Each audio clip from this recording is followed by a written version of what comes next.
हम अपने घर का नाम वृंदावन रखें, लेकिन ये जानवर सब हमारा। आप सभी का हमारे कृष्ण न्यूज भोजपुरी चैनल में बहुत बहुत स्वागत है। आप सबके लिए न्यू फिल्म लेके आया हूँ जिसका नाम है समाज में परिवर्तन। यह एक समाज से जुड़ी हुई मूवी होने वाली है जो कॉलेज में टॉप कइले बाटो।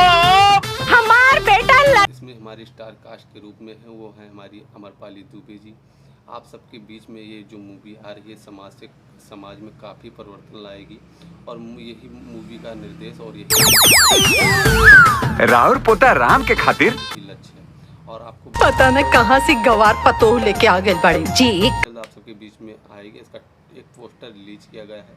पोस्टर के माध्यम से हम आप सबको वीडियो के माध्यम से बता रहे हैं बहुत जल्द ये मूवी आने वाली है और समाज में काफ़ी परिवर्तन और एक व्यक्ति अगर इस जो इस भोजपुरी फिल्म की समाज का परिवर्तन जो फिल्म है इसमें यही दर्शाया गया है समाज में परिवर्तन कैसा ला जाए, एक दूसरे के बीच में कैसे विकास हो, कैसे उन्नति हो, कैसे विकास का मार्ग हो। ये मूवी एक सामाजिक से जुड़ी हो एक समाज से जुड़ी हुई मूवी है।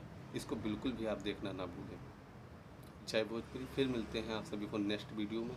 अगर हमारे चैनल को आपने सब्सक्राइब नहीं किया है तो बटन दबा के सब्सक्राइब कर दीजिएगा, जिससे आप सभी को सीधा न्यू भोजपुरी की अपडेट मिलती रहे। ऐसी फिल्में देख पाने के लिए हमारे चैनल को सब्सक्राइब करिए।